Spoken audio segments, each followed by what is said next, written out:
JellO. The JellO program, starring Jack Benny with Mary Livingston, Phil Harris, Dennis Day, and yours truly, Don Wilson. The orchestra opens the program with You Walked By.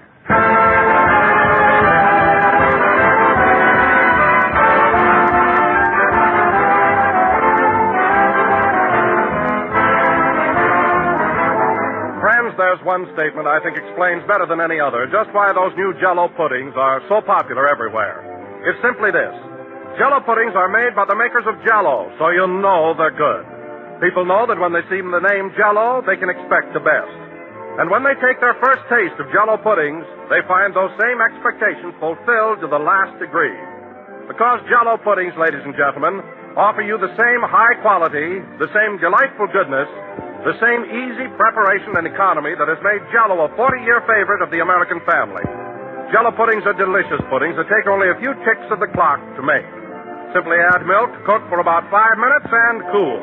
And you're all ready to sit down to one of the grandest puddings anybody ever tasted. So try these rich, creamy JellO puddings real soon in all 3 flavors, chocolate, vanilla, and butterscotch. The very next time you ask your grocer for JellO, ask him for JellO puddings, too. You just can't imagine a finer treat than smooth, luscious JellO puddings.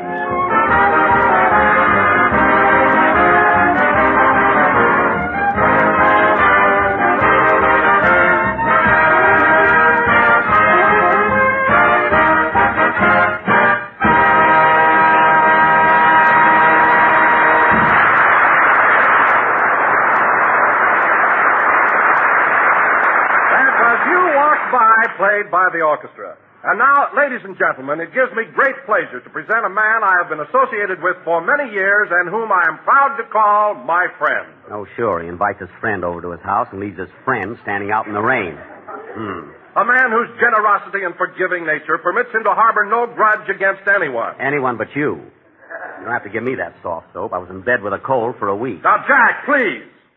I bring you a man who always... A man who? Get it over with, you big fat hypocrite.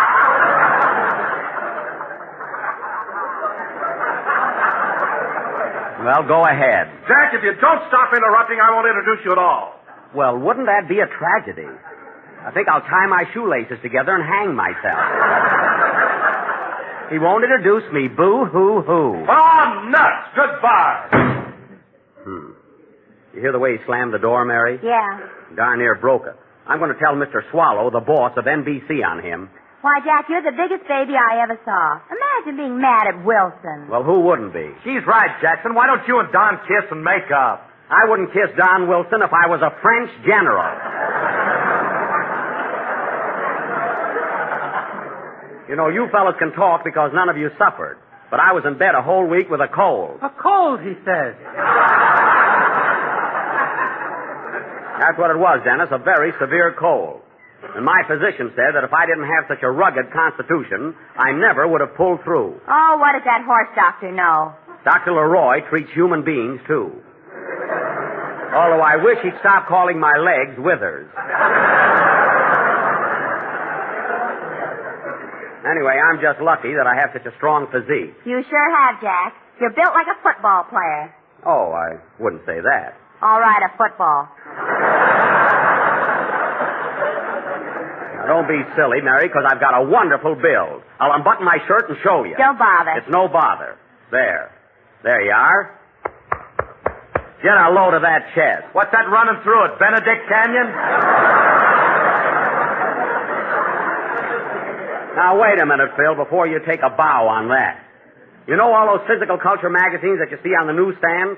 Well, just a few years ago, I used to pose for those muscle ads. Oh, don't give me that stuff. That's the truth. I used to pose for muscle ads, didn't I, Mary? Only your head. My body, too.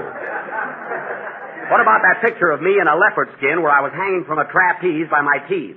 Yeah, that was a swell set. What ever became of them? Oh, Mary, you're so funny. I bet you used to keep the girls in stitches at the May Company. You know, Mary, sometimes I wonder... Well, he's back again. Did you forget something, Mr. Wilson? No, I just came back to see if you'd calm down enough to get the show started. Calm down. You were the one that walked out, not me. Well, who wouldn't? You've been treating me as though the whole thing was my fault. Well, I'll be... Don, let's go back 2 weeks ago tonight. If you remember, we were all standing where we are right now, weren't we? I was standing over there by the piano. All right, the piano. Now, if you remember, Don, you said, I want you all to come over to the house and meet my wife. Is that right? Yes, but Phil, is that correct? Sure, but why... Now, Mary, you heard the entire conversation, didn't you? Oh, Jack, if you don't... You heard every word of it. Now, what did I say to Don Wilson when he invited us to his house? You said, call up your wife. That's exactly what I said. Call her up, you said. If I said it once, I said it 5 times. Let's not barge in on the little woman.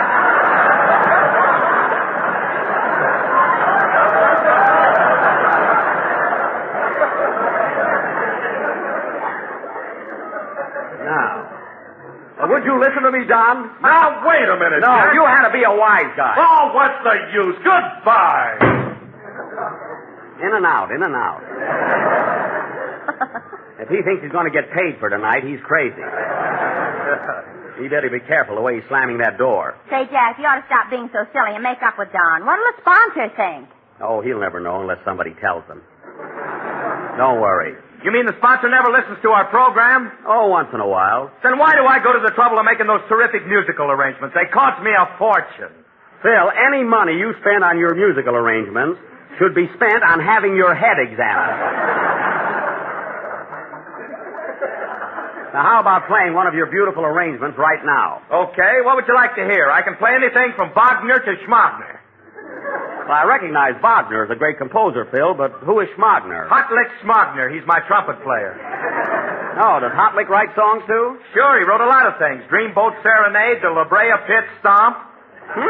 What else? Well, he wrote, when the bluebirds come back to Blueberry Hill, I'll be blue, oh so blue, over you, Sue.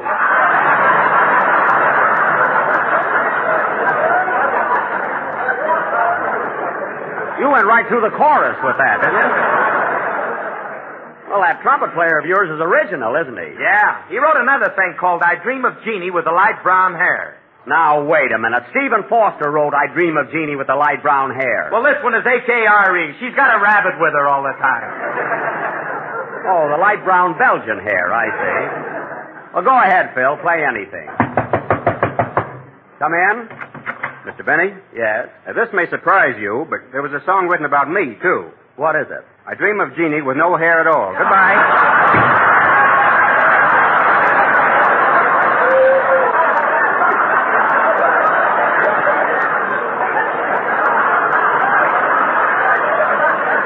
You know, I've seen an orange with a better pompadour than he's got.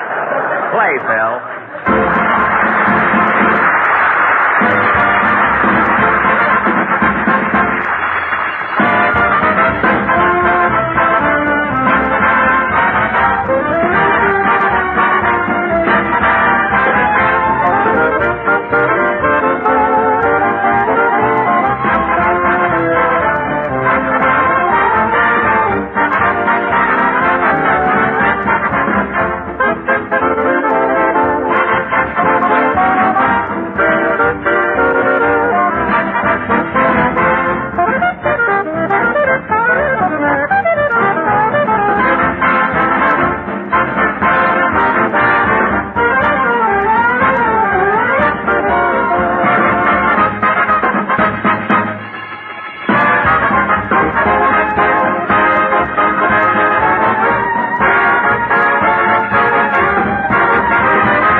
Humor Man, played by Phil Harris and his Happy-Go-Lucky Orchestra.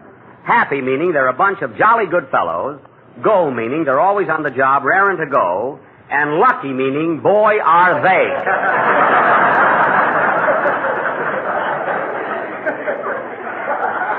And that goes for Schmagner, too.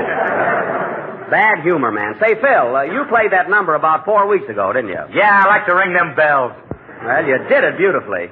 You know, Phil, if you ever sell ice cream bars, And I think you will.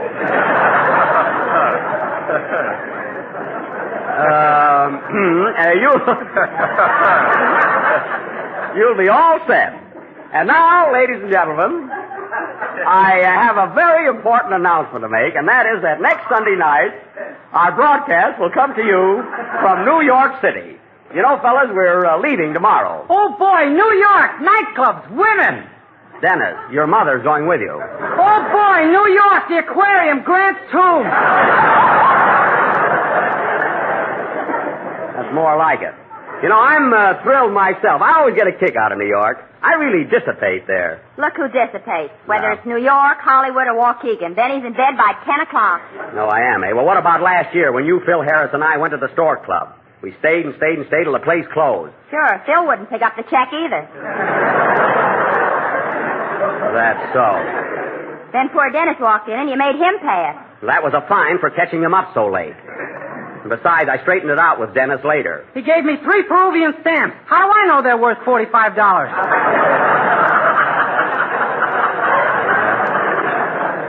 Never mind, big boy. Huh? Say, Big boy, yes, to Dennis. Huh? Say, Jackson, I meant to tell you, I don't think I'll be able to go to New York with you. Why not? Well, I can't leave night school. I'll get too far behind. Oh, you and your night school. It won't hurt you to give it up for a couple of weeks. Ah, nothing doing. Take history, for instance. History? Yeah. I'm up to Napoleon at Waterloo, and I want to see how it comes out. Phil, Napoleon lost at Waterloo. Says you. Says me, says everybody else in your book if you'd open it. Napoleon lost. Well, I guess all I can do is pay up. Pay up. Yeah, I bet a guy across the aisle 8-5 he'd win. Well, you should have got 7 points on that. Too bad you lost, Phil. Oh, that's all right. I cleaned up on Dewey at Manila. You're the only guy I know of who would make book on history. Anyway, you're going to New York with us, so start packing. And if you think of it, take along one suit where the coat matches the pants. Do they come that way? Yes, believe me. And now, ladies and gentlemen... Oh, he's here again. Yes, I'm here again. Now, listen, Don Wilson, I'm going to tell Mr. Swallow, the boss of NBC, the way you've been slamming that door every time you go out. You do, and I'll tell him you put a slug in the apple machine. Slug nothing. It was a buffalo nickel. It was a slug. It was a buffalo nickel. Then how come it said good for 1 beer on it? Because the buffalo was thirsty and shut up. Anyhow, you're nothing but a big fat tattletale. I resent that. Goodbye. There he goes again. Say, Jack, you better make up with Don or he won't go to New York with you. Who cares? He'd probably squash Dennis anyway. Squash Dennis? You mean you've got them in the same berth? I'm running this trip. Don is sharing a berth with Dennis. Phil, you're bunking with me. And Mary, you're going to have a berth all by yourself. That's mighty white of you. Just be glad you're going along. Hey, wait a minute. I thought of something else, Jackson. If I go to New York, I can't be in our night school play. Your night school play? Yeah, we're putting on a Christmas fantasy. Oh, brother. Just what part do you play in this fantasy, Phil? I'm a shrub.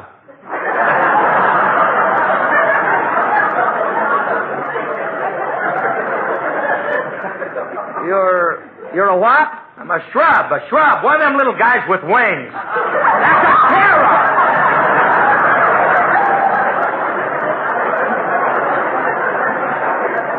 A shrub. Now, Phil, you're coming to New York with us, and somebody else can wear those wings. The premiere of Love Thy Neighbor is a little more important than a night school play. Jack, look. There he is, Mr. Swallow.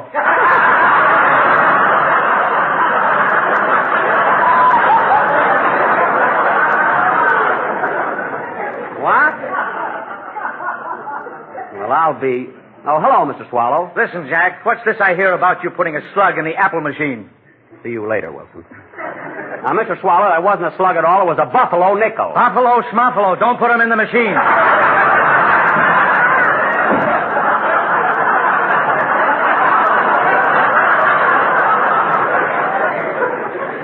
Okay. And another thing, Jack, I wish you wouldn't park your Maxwell in front of this nice new building. There's a parking lot next door. They refused it. They did not. All right, Mr. Swallow, I'll put it on the lot. I hope you're satisfied. Thank you. Goodbye. Goodbye. He thinks Bob Hope is the funniest guy in the world. That's why he's mad at me. That reminds me, I got a bone to pick with him, too. What do you sort Bob Hope for, Jackson? I know why. Never mind. He told Brenda and Cabina not to go out with Jack. I never asked those two dames for a date in my life, although Brenda's made several passes at me. And Kobe, too. Well, Mr. Wilson, I suppose you're proud of yourself. Now, if you haven't anything else to expose, you can go home to the little woman. Tattle to her, too. Well, before I go, I've got a job here, and I'm going to do it. All right, go ahead and do it. Ladies and gentlemen, the next time you're in the mood for attempting an appetizing dessert, why don't you go to your neighborhood grocer and ask him for a package of JellO? What do you think they're going to ask for, a girdle? Some surprise, a package of JellO. It's not only economical and easy to make, but comes in 6 delicious flavors. Strawberry, raspberry, cherry, orange, lemon, and lime. I know that, too. Another surprise. Quiet, you! Go on, you tattletale. So always look for the big red letters on the tattletale. Goodbye! Oh, boy, is he burned up. There's a guy that really can't take it. I think it's a shame the way you're treating Mr. Wilson. Oh, you do, you little trainer. You little traitor.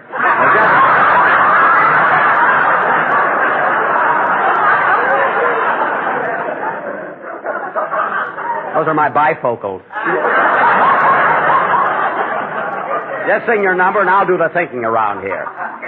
Now, what's it going to be? One of Mr. Schmagner's latest songs. Oh, no, you're not. You sing what you're supposed to. Okay. Now, go ahead. I never thought that Wilson would turn out to be a stool pigeon.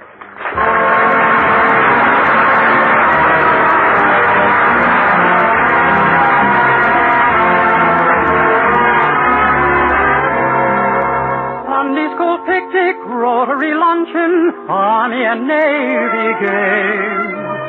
Darling, any place would be the same. Here in the city, out in the country, up in the land of Oz.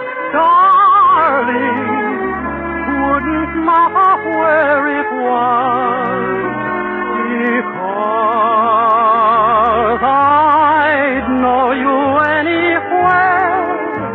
I'd know that grin. I'd know you anywhere when you walked in. I would tingle with a single glance in your eyes, walking the starlight, dance in your eyes. Oh, you saw my vacant stare, you understood. I'd love you anywhere, honest I would. I was certain this would happen, strange as it seems. I'd know you anywhere from my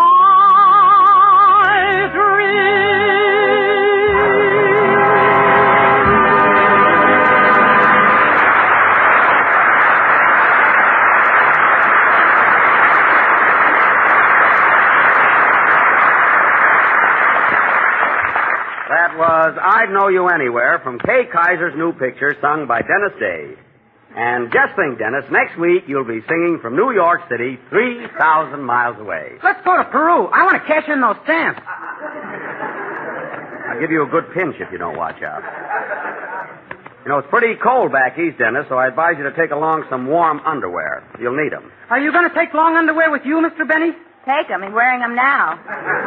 You're only guessing, Mary. The underwear I happen to have on only goes to my knees. Yeah, but when we hit Chicago, you'll roll them down.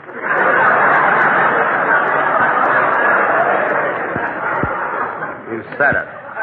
I'm not going to catch another cold. You saw what happened to me 2 weeks ago. Hey, Jackson, are you going to take your coonskin cap to New York? Oh, sure. If it's cold enough, I'll wear it. Even to the premiere? If it's cold enough.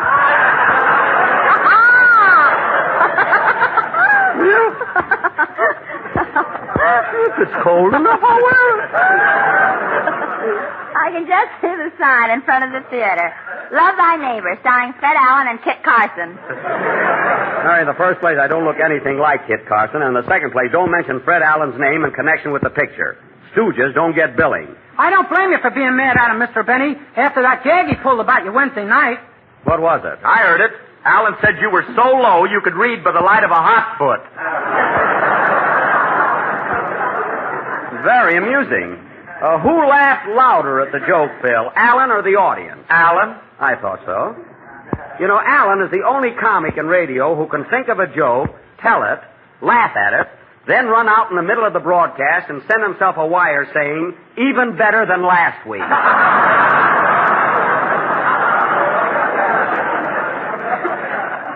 You know, he doesn't need a studio audience at all. Then why does he have so many people there? He sells them hot dogs during the commercials.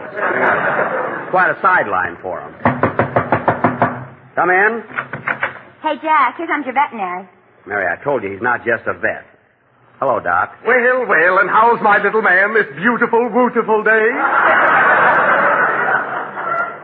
Your little man is finesy-winesy. I told you, Doc, I don't need you anymore. My cold is cured. Now, don't be too sure. I am sure. I had a cold in my chest, and it's gone. Oh, that's silly. It must be around here someplace. Oh, go away, will you, Doc? I'm all cured, and I feel great. While he's here, Jack, why don't you let him look you over? Mary, I don't need a doctor anymore. Tell you, I feel fine. There, you see, you're still coughing. That's a sneeze. Oh, that's right. Sneezing is with the nose and coughing is with the mouth. Yeah, exactly. Now, please go away. Oh, before I go, I'll have to give you a cold shot. That'll prevent you from sneezing again. Now, Doc, I haven't time for a shot. I'll just fill my hypodermic needle. You're not going to stick that needle in me. Oh, let him, Jack. He knows what he's doing. Yeah, but I don't need it, Mary. I'm okay. Now, hold still, and I'll put this needle right in your arm. Wait till I roll up my sleeve. Never saw such an impatient... There. Easy now. This won't hurt a bit. Here we go. Now, Doc...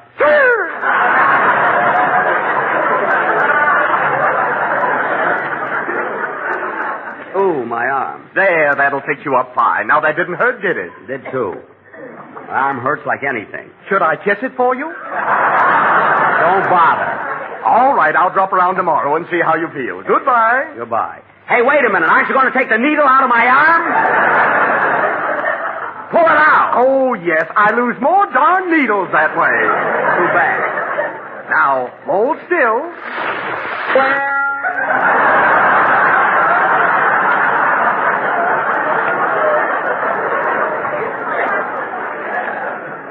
Oh. There we are. Goodbye, Mr. Benny. See you tomorrow. I don't need you anymore. That's what Errol Flynn said, and the next day his beagle hound had pups. You're an absent-minded doctor. Well, it's your own fault, Jack. Why don't you get a real physician? Listen, Mary, Dr. Leroy brought Carmichael through the measles so he can certainly take care of my little cold. He's just forgetful, that's all. Well, here comes malicious again. Did you find any more things to tattle to, Mr. Swallow? Now, Jack, let's stop acting like a couple of babies and make up. You're the baby, not me. See, after all, we've got to go to New York together, and I'm all broken up about this. Oh, yeah. Come on, Jack. This is the first fight we've ever had. Let's bury the hatchet and shake hands. Well, I'll make up with you on one condition. What's that? That the next time I say to you, Don, don't you think you ought to call up your wife? Call her up! That's all I ask. Oh, I will, Jack. I promise. Okay, Don, I forgive you. Now, fellas, we're all leaving from the Union Station tomorrow night. And I want you all lined up at gate number 9, so when I call the roll, there won't be any confusion. That goes for you, too, Wilson. Okay. Now, Mary, you bring the sandwiches. Dennis, you bring the potato salad. And Phil... I'll bring a jar of ants. We might as well make a picnic out of it. You bring a thermos bottle full of coffee. I'll take it. Hello? Hello, Mr. Benny. This is Rochester. What do you want? I've been packing for a trip to New York, and you know that tweed suit you wanted to take along? Yes? Remember you told me to press the pants? Uh-huh. Well, you got an odd coat now.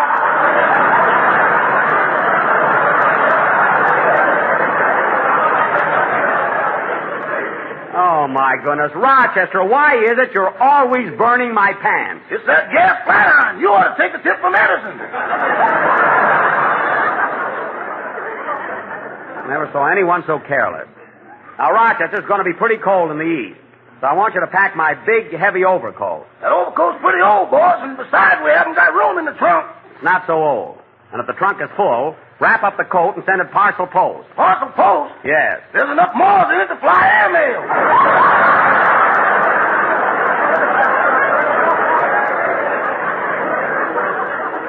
Well, that coat wouldn't be in such bad shape if you put mothballs in it like I told you to. Mothballs wouldn't scare them Mars away.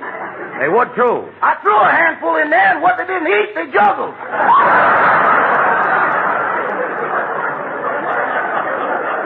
Oh, stop. Now, Rochester, one more thing. When we get to New York, I'm going to hit all the hot spots.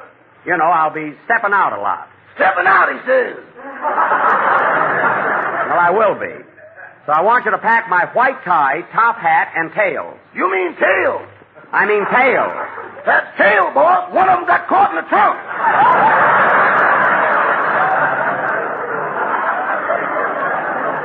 Well, pack it anyway. I can have it fixed in New York.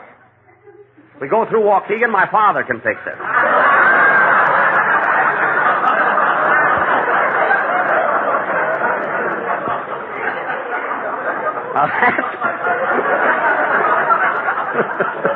Now, that's about all. I'll see you later. Goodbye, Rochester. Goodbye. Wait a minute. Here's something else, Rochester. Be sure and pack my coonskin cap. I'll need that. I meant to tell you, boss, I'm having a little trouble with that coonskin. What's wrong? Well, for one thing, I can't catch it. Now, goodbye. Goodbye. I like to travel just once without trouble. Now, where was I? Oh, yes. Now, listen, fellas, remember, everybody be at the station tomorrow night on time. And so we don't have any duplications. Mary, you bring the Cosmopolitan. Phil, you bring the Esquire. Dennis, you bring the Red Book. Wilson, you bring the American Magazine, and I'll get Liberty and the Saturday Evening Post.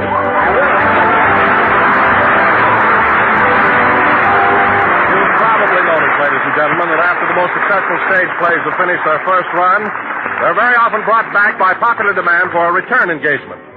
Well, the same thing is true of desserts. Take JellO's newest dessert recipe, jellied figs. Now, there's something the whole family will want to enjoy as a regular treat because it's so good-looking and so delicious. And since you'll have to serve it again and again, you'll be glad to hear that it's mighty easy to make. Just prepare one package of strawberry JellO as usual and chill until slightly thickened. Fold in 1 cup of sliced stewed figs. Then mold and serve plain or with whipped cream. The result is a rich, tempting dessert, simple yet clever, delicious and yet very inexpensive. And by the way, if you haven't enjoyed strawberry JellO recently, try it soon. You'll find it better than ever because strawberry JellO, like raspberry JellO, has a new improved flavor obtained by using a natural flavor base artificially enhanced. And that's one reason strawberry JellO has such a grand extra goodness. So get a package tomorrow and make this swell blend of sweet, juicy figs and bright, rosy pink strawberry JellO. This is the last number of the 10th program of the current JellO series, and we'll be with you next Sunday night broadcasting from the Ritz Theater in New York City. Good night, folks.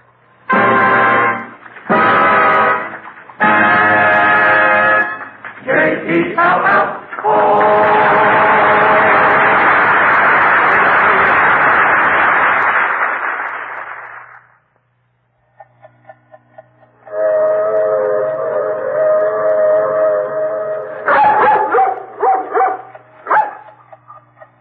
How disturbing those sounds are when you're lying in bed at night sleepless. And how often you are sleepless because you drank ordinary coffee instead of Sanka coffee. Sanka coffee has the sleep-disturbing caffeine taken out, and it's wonderfully mellow and fragrant. It's real coffee. So drink Sanka, and you'll never lose a wink of sleep. Sanka Coffee presents We the People over another network every Tuesday evening. This is the National Broadcasting Company.